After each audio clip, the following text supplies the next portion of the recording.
আমরা পতাকা উপরে ওঠানোর জন্য অনার কপি কল ব্যবহার করে থাকি। আমরা পতাকা উপরে ওঠার জন্য কি ব্যবহার করে থাকি? কপি কল ব্যবহার করে থাকি। আমরা পতাকা উপরে তোলার জন্য কি ব্যবহার করি? অনার কপি কল ব্যবহার করে থাকি। এক্ষেত্রে রশি টানার সাথে শুধুমাত্র চাকাটি ঘোরে।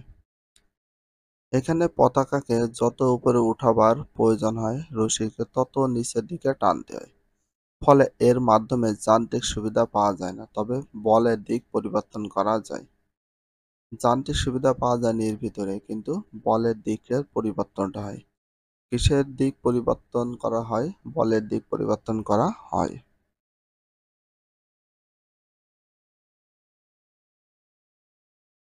চাকা অদক্ষ এক ধরনের সরল যন্ত্র। অক্ষদণ্ড এক ধরনের সরল যন্ত্র।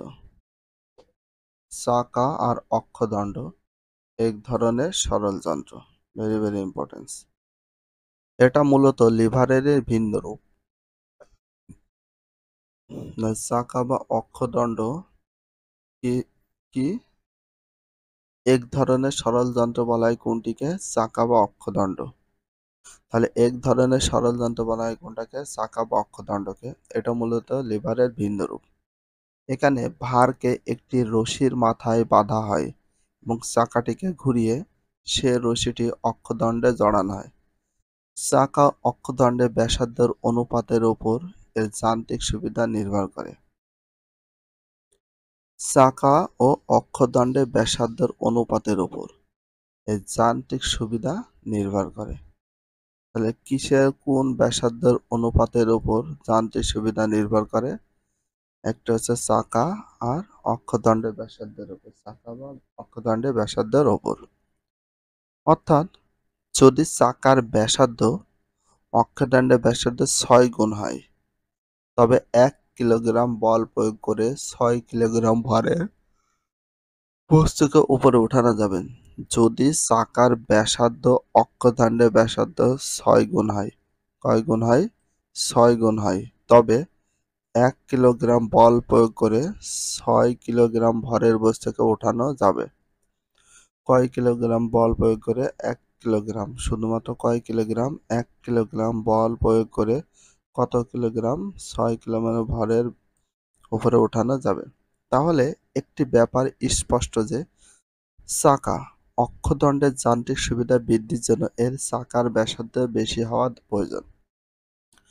মোটর গাড়ির হুইল, স্ক্রুড্রাইভার, এগুলো মোটর গাড়ির হুইল মানে চাকা, স্ক্রুড্রাইভার ইত্যাদি চাকা অক্ষদণ্ডের মতো কাজ করে। চাকা বা অক্ষদণ্ডের মতো কাজ করে কোনটা? মোটর গাড়ি হুইল বা স্ক্রুড্রাইভার। এটা হচ্ছে বল আর এটা হচ্ছে ভার। এই যে তাহলে চাকার অক্ষদণ্ড কাজ, স্ক্রুড্রাইভারের যান্ত্রিক সুবিধা নির্ণয়। প্রয়োজনীয় উপকরণ: দুইটি ভিন্ন আকৃতির স্ক্রুড্রাইভার, দুইটি সমান লম্বা স্ক্রু, নরম কাঠ। দুইটি সমান লম্বা স্ক্রু ও নরম কাঠ আছে। পদ্ধতি: প্রথম অপেক্ষাকৃত সরু হাতলের স্ক্রু, সরু মানে চিকন বা ছোট। স্ক্রুড্রাইভারটি দিয়ে একজন শিক্ষার্থী স্ক্রুকে ঢোকাও। এক্ষেত্রে হাতলকে 5 বার সম্পূর্ণ ঘোরাবে। কয়বার? 5 বার। অন্যরূপে অপেক্ষাকৃত মোটা হাতলের স্ক্রুড্রাইভার দ্বারা 5 বার ঘুরিয়ে দেখো। কয়বার? মাত্র 5 বার ঘুরিয়ে দেখো। কোনো পার্থক্য দেখা যাচ্ছে? এই পার্থক্যই তোমাকে বলে দিবে স্ক্রুড্রাইভারের যান্ত্রিক সুবিধা পেতে কি ধরনের স্ক্রুড্রাইভার ব্যবহার করবে। অবশ্যই মোটাটা বা বড়টা এটা করলে অনেক বেশি সুবিধা হবে, কারণ এটা অল্প ঘোরালে এটা টাইট হয়ে যাবে।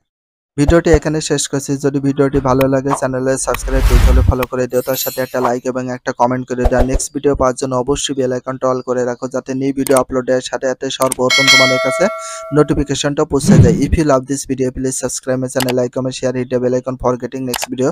So everyone take care, love you, আল্লাহ হাফেজ, বাই বাই।